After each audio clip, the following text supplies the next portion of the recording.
فلسفہ معراج کیوں کرائی گئی؟ ایک حکمت یہ ہے کہ تمام کائنات پر حضور صلی اللہ علیہ وسلم کی عظمت ظاہر ہو جائے۔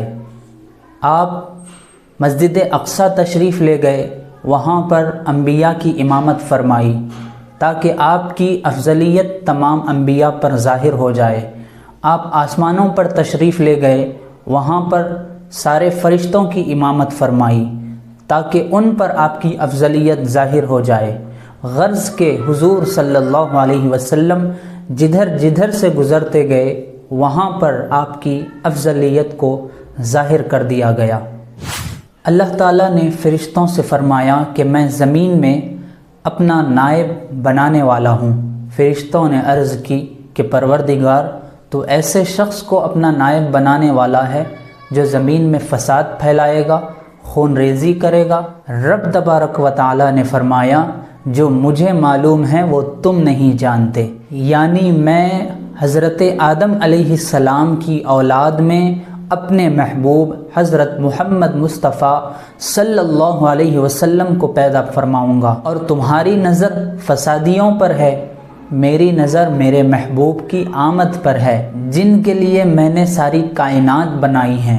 اب فرشتے جو تھے وہ مشتاق دیدار تھے، عرض کرنے لگے کہ یا رب، اپنے محبوب کو آسمانوں پر بلا تاکہ ہم بھی ان کا دیدار کریں۔ تو رب تبارک و تعالی نے فرشتوں کی التجا کو قبول فرمایا اور اپنے محبوب صلی اللہ علیہ وسلم کو آسمانوں پر بلایا تاکہ فرشتے ان کی زیارت کر سکیں۔ اسی طرح ایک دفعہ زمین اور آسمان کا مناظرہ ہوا۔ زمین کہنے لگی مجھ میں نہریں ہیں، دریا ہے، سمندر ہے، جنگل ہے، شہر ہے۔ آسمان کہنے لگا مجھ میں چاند ہے، ستارے ہیں، سورج ہے، بروج ہے۔ زمین نے کہا مجھ میں خانہ کعبہ ہے جس کی زیارت اور طواف کے لیے انبیاء، صالحین اور اللہ کے نیک بندے آتے ہیں۔ تو آسمان نے کہا کہ مجھ میں بیت المعمور ہے جس کا طواف فرشتے کرتے ہیں، اور مجھ میں جنت ہے جو انبیاء، صالحین، اولیاء اور اللہ کے نیک بندوں کا ٹھکانہ ہے۔ زمین نے کہا کہ خاتم النبیین صلی اللہ علیہ وسلم نے مجھ میں اقامت فرمائی اور اپنی شریعت کو مجھ پر نافذ فرمایا ہے۔ تو آسمان یہ سن کر عاجز آ گیا اور عرض کرنے لگا کہ یا رب، اس مضطر کی مدد فرما اور اپنے حبیب صلی اللہ علیہ وسلم کو میری طرف بلا تاکہ میں بھی ان سے شرف حاصل کر لوں جس طرح زمین کو ان سے سعادت حاصل ہوئی ہے۔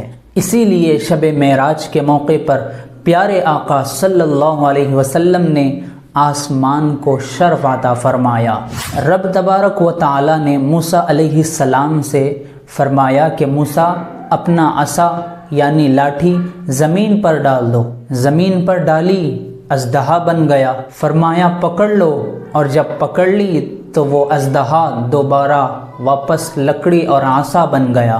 یہ ٹیسٹ اینڈ ٹرائل کیوں ہوا کہ فرعون کے جادوگروں سے مقابلے کے وقت آپ پر وہ ماحول کی ہیبت طاری نہ ہو اور آپ بڑے عزم کے ساتھ فرعون کے جادوگروں سے مقابلہ کر سکیں۔ قرآن مجید میں فرمایا کہ موسیٰ سامنے آ، ڈر نہیں، بے شک تجھے امان ہے۔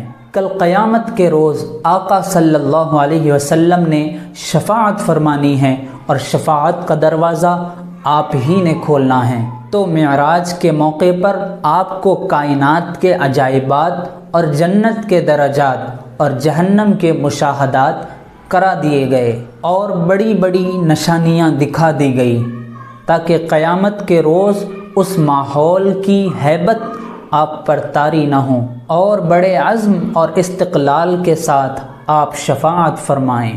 تمام انبیاء نے اللہ تعالیٰ کی گواہی دی لیکن کسی نے آنکھ سے نہ دیکھا، اور شہادت کی تکمیل یہ ہے کہ شاہد نے یا تو خود دیکھا ہو یا دیکھنے والے سے سنا ہو۔ لہٰذا ضرورت اس بات کی تھی کہ تمام انبیاء میں ایک ہستی ایسی بھی ہو جس نے اللہ تعالیٰ کا اپنی آنکھ سے دیدار کیا ہو۔ معراج کی رات یہ سعادت پیارے آقا صلی اللہ علیہ وسلم کو حاصل ہوئی۔